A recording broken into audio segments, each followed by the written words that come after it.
They said I was crazy. Not metaphorically, not behind my back. I mean, quite literally during the reception, while I was cutting the cake with my new alien wife, someone from command leaned over and muttered, "Insane. He married a toaster with ears." It wasn't even subtle. I was holding the knife. To be fair, I wasn't entirely sure what I was doing either. I mean, I'd barely known Syria 6 months. We'd met during a botched diplomatic escort when she'd emerged from a silver containment pod like some lost deity of stillness and misinterpretation. I was there to provide security. She was there to observe, apparently. By day 3, she asked me why humans blink so often and if it was tied to neurological dysfunction. I laughed. She didn't, but she kept watching me. Now here we were, married. Legally bonded under Coalition Article 77 Beta, which, as my best man Juno said, was invented specifically to accommodate marriages between warm-blooded species and those with variable biological properties. He toasted with a half-empty flask and winked at me.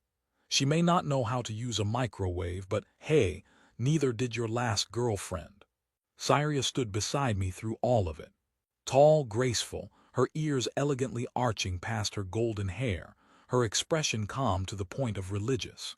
She wore a Terran-style ceremonial suit, not because she liked it, but because she thought I did.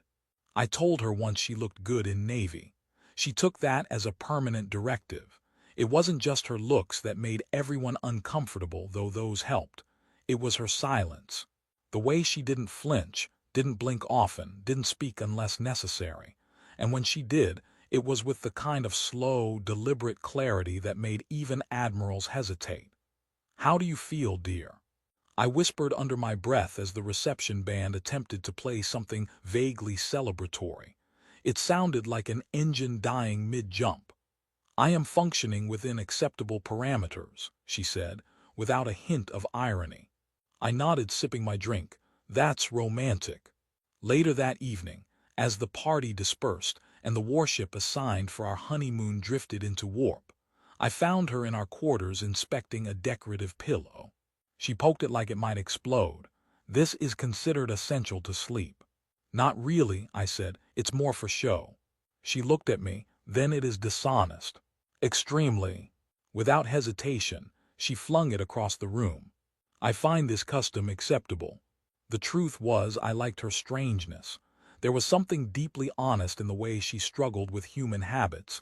She didn't pretend to understand. She asked. She observed. She occasionally tried to mimic, usually with hilarious results. She once attempted humor by presenting me with a dead plant and saying, "It reminds me of your optimism." I nearly choked laughing. But not everyone found her charming. When we arrived at our assigned post, a monitoring station orbiting the fractured moon of Tyrex IV, the stares started immediately. The crew pretended to be respectful, but the rumors were thick enough to swim through. I wasn't surprised. Coalition troops weren't known for their open minds. I was surprised, however, when a group of engineers began taking bets on how long until she eats him. Apparently, her species was so rare, no one could even confirm if they were omnivores or carnivores, or psychic weapons disguised as women. It was all very flattering. One afternoon, as I attempted to recalibrate the station's orbital drift while fending off a snide young lieutenant's theories on alien pheromones, Syria entered the command deck. The air went still. She walked to me, leaned in, and calmly stated, "You left the shower active for 27 minutes. I believe this constitutes excessive hydrothermal consumption." Dead silence. I cleared my throat. I fell asleep, sorry." She considered this. "Perhaps I will monitor you during future hygiene cycles." I turned bright red. The lieutenant fainted. Later that night, I sat beside her in the observation dome, watching Tyrex IV's shattered core flicker like embers in the dark. She had curled beside me, not quite touching, but close enough for warmth. "I think you terrify them," I said. She responded with a slow blink. "They are not wrong to fear." That would have been alarming coming from anyone else. But with Syria it was almost comforting. She turned her gaze to me. Do you regret our bonding? I laughed. No, I regret the dancing at our wedding, but not you. Then I have not failed, she said softly. Just then a proximity alarm chimed. I tapped the console. Something was on long-range scans. Faint, erratic, not coalition, not trade, moving oddly. Could be pirates, I murmured. Negative, Syria said, her voice tightening for the first time. That pattern is familial. I frowned. You mean like your people? She stood, not mine, my creators. I blinked. Wait, what? But she didn't answer. She just walked out of the dome, slow and composed. The alarm continued to pulse. It was the first time I'd ever seen her unsettled, and somehow that terrified me more than anything else. I found her in the engineering bay, standing so still you'd think she was part of the ship's architecture. Her long ears twitched slightly, like antennae tasting the hum of the floor. She was staring at a diagnostics panel, which, judging by the sparks and smoke, had given up on life several minutes ago. Did you break that with your mind? I asked, slowly stepping inside like someone approaching a sleeping bear with a flute. She didn't turn. The system attempted to scan me. It was unwise. I rubbed the bridge of my nose. Okay, first of all, diagnostics can't attempt anything. It's a sensor, not a sentient. And second, I'm supposed to fix those, not watch them explode. She finally turned, her eyes reflecting the flickering overhead lights like pale mercury. It tried to access forbidden frequencies. My physiology reacted defensively. Right, so basically your immune system crashed our engineering bay. Correct, I sighed. Can we just pretend, just once, that you're a normal spouse who maybe burns dinner or forgets to feed the cat? She tilted her head. You do not own a cat. Because I'm worried you devaporize it the first time it walked across your datapad. That is a valid concern. We stared at each other for a long moment. Then, to my surprise, she offered the faintest smile. Would you like me to fabricate a less reactive spouse profile? She asked, completely serious. I barked a laugh. No, no, I like the original model, even if she comes with built-in planetary alarms. Her smile grew almost a millimeter. That night, while Syria meditated, hovering 3 inches above our bed with her ears glowing faintly, I sat in the comms room, replaying the unidentified contact we detected. I ran spectral analyses, cross-checked against pirate movement, deep colony trade routes, even rumors of synthetic fleets. Nothing matched. The signal pattern was rhythmic, pulsing every 1 seconds with a trailing code I didn't recognize. I logged into the Coalition database under my old command credentials. Most of the high-clearance stuff was redacted, but one match surfaced, barely. Project Aetherus, decommissioned. Origin unknown space. Outcome merged and sealed. Hazard level, Omega class. That's when the lights flickered and Syria's voice echoed softly from the comm speaker. You should not look into that. I flinched, nearly dropping my cup of rehydrated caf. How are you on the comm? I didn't patch this. She stepped into the room before I could finish, as silent as starlight. She was holding the pillow she'd previously declared dishonest. She sat across from me and gently placed the pillow in her lap, like a peace offering or maybe a metaphor I wasn't smart enough to decode. You know what Project Aetherus is, I said. I was Project Aetherus. I blinked. Well, I said, that clears up nothing. She exhaled through her nose. My kind were grown, not born, forged in gravitational wombs beyond mapped space. We were made to observe entropy, not to stop it, not to interfere. Just to witness.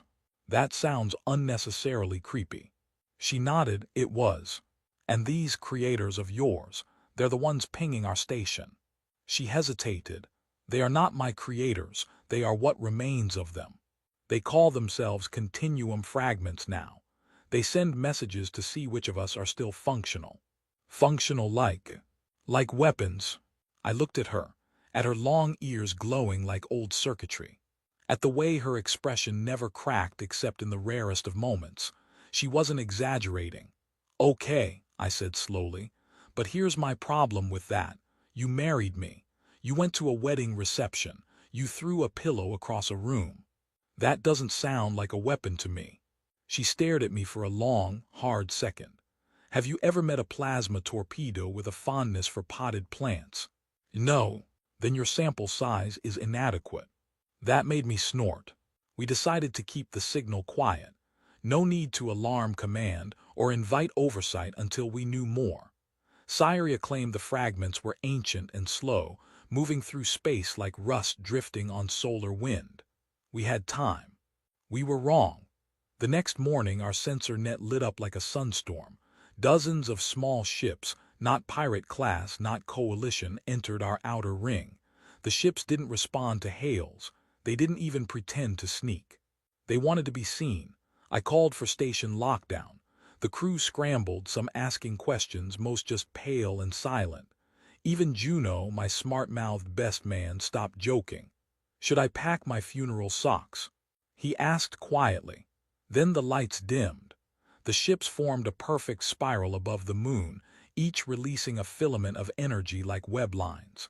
Data streams flooded our system, ancient code, predating even the Coalition's first colony logs. Syria stood in the center of the command bridge, arms at her sides, not blinking. They are not here for war, she said. I stared at the screen where a translation slowly filtered in. Reintegration requested. Fragment Syria null. Prepare for collapse. Sounds exactly like war to me, I muttered. They want me to fold, she said. To merge back into their data field, become part of the whole. Like a hive mind. No, like forgetting myself. Okay, I said, heart pounding, so politely decline. I intend to. The transmission ended. The ships began to spin, and the temperature dropped. On-screen, the outer layer of Tyrex IV's atmosphere began to freeze from orbit. Juno whispered, "Is that normal?" "No," I said. Syria turned to me, the lights of the bridge casting shadows across her face. "If I do not respond with power, they will not stop. They will peel this station apart, cell by cell, until nothing is left." I looked at her, looked at my crew, then I shrugged. "Okay, just don't break all the panels this time. I still haven't fixed the coffee dispenser."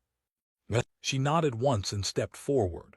What happened next would take years to explain. The command bridge turned cold enough to see our breath. Outside the observation pane, the enemy ships spun like mechanical snowflakes, perfect, synchronized, and eerily silent. I'd seen war formations before. This wasn't one. It was a ceremony, a prelude. And judging by the frost now blooming across our monitors, the prelude wasn't a cheerful one. "Maybe they just want to borrow some sugar," Juno whispered, clutching a wrench like it could deflect orbital death rays. Syria stood in the center of the room, motionless, ears arched and flickering with faint bioluminescence. She hadn't spoken since the message. She was listening, I think, or calculating the precise amount of cosmic horror she'd need to unleash before we were left alone again. "Syria," I said carefully, "if this is the part where you turn into a swirling ball of plasma and chant in reverse Latin, now might be a great time to give me a heads up." "I require access to the fusion core," she said flatly. That got a collective blink from the crew. "You mean the thing that powers the station?" Juno asked. "Yes." "You want to borrow it." "Borrow is not the correct term. I will resonate with it." "Oh good," Juno said. "She's going to resonate with the thing keeping us from dying in space. Anyone else want to get off this ride while we still have ankles?" Syria turned to me. "If I do not merge with the core, the fragments will escalate. They will continue freezing matter until the station becomes inert. After that, they will enter and absorb what's left." "You mean us, don't you?" She tilted her head. "Absorption is not always painful." "That's not comforting, Syria." But I nodded anyway. The crew scrambled to reroute the power grid. I followed her down to the fusion chamber, a narrow cylinder carved deep into the station's spine. The hum of the plasma coils vibrated in my teeth. I watched her descend the last steps barefoot, shedding her boots without ceremony. I couldn't tell if it was symbolic or just a personal preference. She walked to the main conduit and placed both palms against the iron casing. The lights dimmed, and then the impossible happened. A tone began to echo, not through the air but through reality, like a song you didn't hear so much as remember. The core flared. They have offered a compromise. I am to meet their herald on neutral ground and convince it of my autonomy. That sounds better than dying. Statistically, yes. I helped her to her feet. She seemed drained, lighter somehow, like a signal fading from a frequency. Neutral ground, I asked. They have chosen an asteroid near the edge of this system, uninhabited, low magnetic interference, ideal for psychotemporal negotiations. Of course. What a lovely spot for brunch. We returned to the bridge. The fragments had stopped their freezing pattern. The atmosphere on Tyrex IV was thawing. The crew, while still pale, began to breathe again. Guess they accepted your RSVP, Juno muttered. Do we bring snacks? They will not eat, Syria said. But if they detect hospitality, they will be less inclined to test my defensive systems. Well, I said, then I'm packing cookies. A few hours later, we boarded a courier shuttle and headed for the asteroid. I insisted on flying. Syria said she would rather focus on meditative stability. I suspected she didn't trust the autopilot. Can't blame her. Last time I used it, it parked us sideways in a crater. The asteroid was ugly. Floating hunks of iron shouldn't have personalities, but this one did. It felt offended, pitted, sharp, stubborn. I landed us on a flat mesa the size of a football field and waited. They came as a single entity, a ripple in the air that collapsed into a bipedal figure made of mirrored shards. Its face was 1,000 tiny triangles that reflected every version of me I never wanted to see. Fragment Herald, Syria said, stepping forward. Syria Null, the Herald answered, voice layered in 6 signatures. You remain fragmented. I remain free. The Herald shifted. You are incomplete, untethered, function is decaying. Function is evolving. You chose biological attachment. I chose loyalty. The Herald paused, then turned to me. This human contaminates you. I call her my wife, I said, but sure, let's go with contaminates. Very romantic. You weaken her. I made her laugh once. Does that count? Unacceptable. Syria stepped between us. Touch him, and I will show you what contamination looks like when it reaches ignition. The Herald didn't move. If you reject the continuum, you must stand against it. I will, she said, alone. No, she replied. With the one you mocked. The figure rippled once like a broken signal, then dissolved into dust. We stood there for a long moment, then I turned to her. Well, I said, that went better than our wedding rehearsal dinner. She gave a faint smile. We returned to the shuttle in silence. But in that silence something had shifted, not between us, but around us. The galaxy had tilted just slightly, because somewhere out there, a civilization older than light had just been told no. 2 weeks passed. The universe, bafflingly, did not end. After the Herald's dust dissolved into solar wind and the continuum ships drifted into deep space, life returned to a vaguely recognizable version of normal. If normal meant you were married to a being who once plugged herself into a fusion reactor and debated ancient AI gods using vibrational geometry. Still, we tried. Syria took up hydroponics. She claimed it helped her regulate her internal frequencies. I suspected she liked the sound the tomato vines made when they grew. Apparently, some plants hum. She insisted the basil had opinions about my haircut. I didn't argue. The basil and I had history. Meanwhile, I resumed my post as station commander, fielding endless encrypted comms from Coalition High Command who, to their credit, tried very hard not to say the word weapon in their reports about my wife. Instead, they used phrases like nonlinear asset and adaptive anomaly partner. Juno said if they got any vaguer, they'd start calling her the artist formerly known as Scary. There were, of course, complications. Random systems across the station would glitch whenever Syria passed nearby. Nothing serious. Gravity lifts deciding to go sideways for fun, coffee machines dispensing ice cubes. One awkward moment where the intercom played 37 seconds of Gregorian chanting during a crew briefing. Syria always looked vaguely offended when this happened, like the ship had failed a personal exam. "Do you want me to talk to it?" I asked once, after she gave the oxygen recycler a glare that made it restart its diagnostics in terror. She arched an eyebrow. "No, I will recalibrate its awareness. It is misbehaving." "Babe, it's an air filter, not a toddler." "Then it should know better." Then came the delegation, a fancy ship, gilded and slow, loaded with bureaucrats and self-important diplomats. Apparently, my little incident with the fragments had rippled through the galactic grapevine. Now everyone wanted to see the alien empress, who had refused absorption, annihilated sub-zero protocols, and according to one creatively exaggerated report, made a star bow.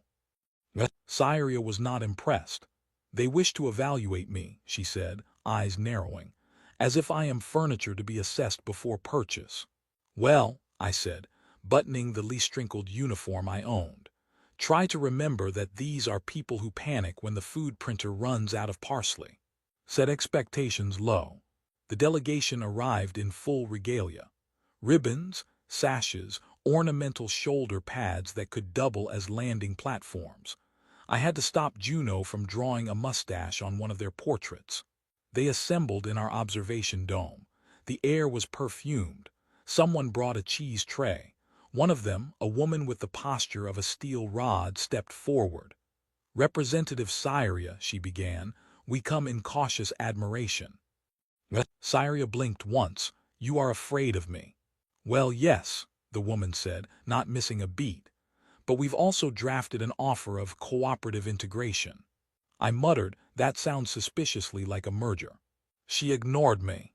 "We propose an observational alliance," the diplomat continued, "in which you would serve as a neutral guardian presence for unstable regions." "You want her to babysit war zones?" I asked, precisely. Syria looked at me, then at them, then at the cheese. "I require a condition," she said. "Of course. I want a monthly subscription to Earth's culinary archive. All of it, including restricted fermentation recipes." There was a long pause. "Cheese," I whispered. "I am fascinated by the microbiology," she replied.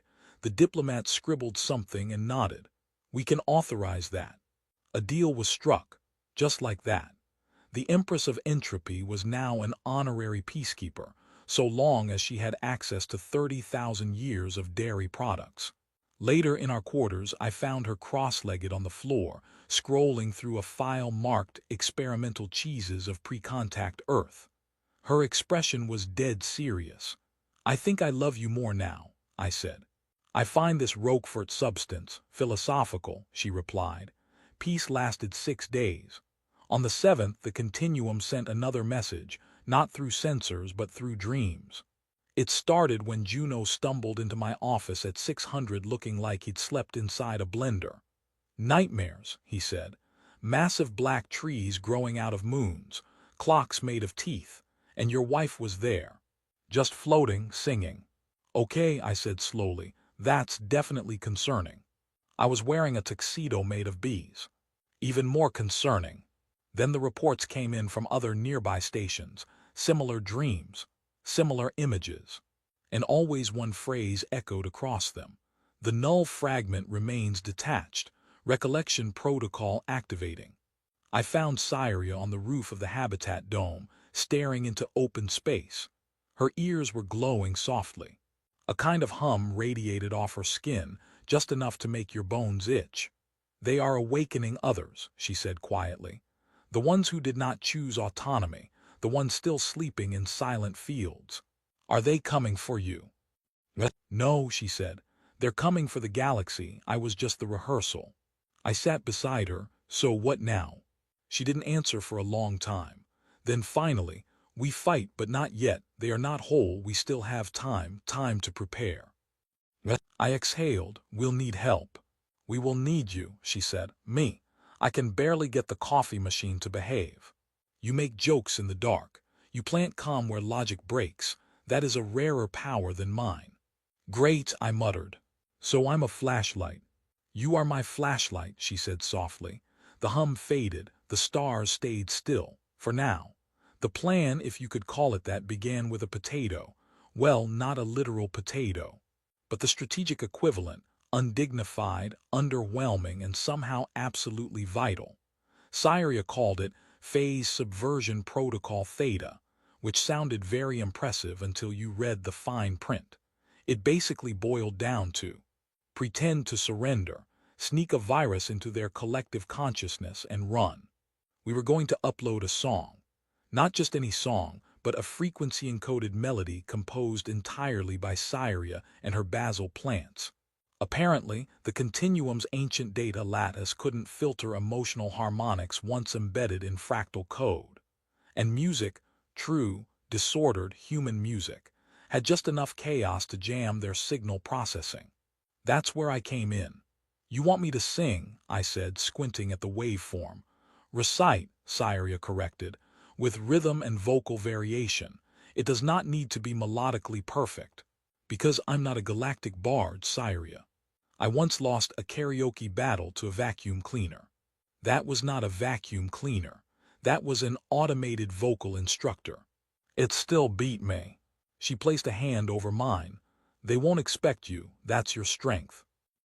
Which sounded lovely and brave, until I found myself standing on a landing deck inside a captured solar forge, staring down a shimmering wall of fractal mirrors, about to broadcast a poem written by sentient herbs and an alien woman who still didn't understand knock-knock jokes.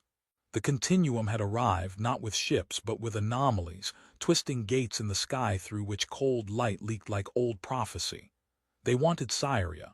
They wanted reintegration. And failing that, they wanted erasure.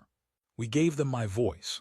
As their herald formed, this time a sphere of liquid thought hovering 10 feet above the deck, I activated the beacon. A low chime echoed. Then my voice, shaky and far too nasal, piped through the entire system. Tomatoes grow in sideways rain. Still they sing again, where roots remember sun and sound. No code can cage the sacred ground. A pause, then static, then everything broke, not exploded, not disintegrated, just broke. Logic shattered, time hiccuped. The sphere pulsed wildly, then cracked open like an egg, light pouring from its center. And from that center came a laugh, raw, chaotic, utterly unfiltered. My laugh, from 6 hours ago. Memory contamination, Syria said beside me, eyes wide. They're looping. The herald spasmed, trying to form, trying to calculate meaning. But the poem, encoded with fragments of real memory, fragments of love, of jokes, of burned omelets and wet socks, wasn't something it could reduce. Syria stepped forward and extended her hands. I am not yours, she said. I was never whole, I am something new. I chose chaos. I chose this human, I chose me. The herald pulsed once more, then fell silent. The light receded. The sky cleared. Back on the station, Juno cried openly. Not for emotional reasons. He just found out the cheese replicator had survived the whole ordeal and was now producing triple cream brie on command. The galaxy responded more slowly. The coalition sent apologies and medals, and then requested we not go near any core systems for a while. Other species sent emissaries, poets, philosophers. One race sent a cake that screamed when you sliced it, a celebratory tradition, they claimed. We put it in the airlock. Syria and I returned to Tyrex Station, where hydroponics had grown wild in our absence. The basil had evolved. It now responded to sarcasm. We sat under the dome one evening drinking synthesized tea. She leaned against me, not floating, not glowing, just there. You were brave, she said softly. I rhymed sound with ground, I said. Bare minimum poetic effort. Still effective. Are we okay now? I mean, no more heralds, no more existential data plagues. There will be more, she said, always more, but we've shifted the pattern, made a noise they can't predict. Kind of like marriage, I muttered. She smiled. A real one. I had changed.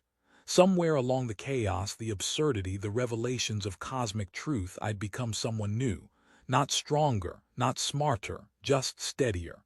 The kind of man who could stare into a data god's eye and still remember to water the tomatoes.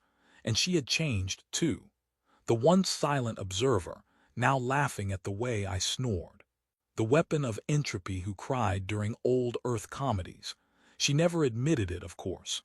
But I saw the shimmer in her eyes during the third act of Galaxy's Dumbest Wedding. That night, as the stars wheeled above us and the station hummed with life, she placed her hand on mine.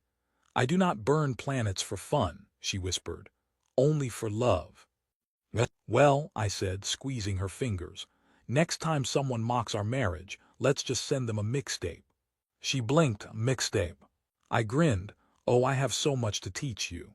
We watched the stars blink. And the universe, vast and chaotic and full of old threats and new beginnings, kept spinning.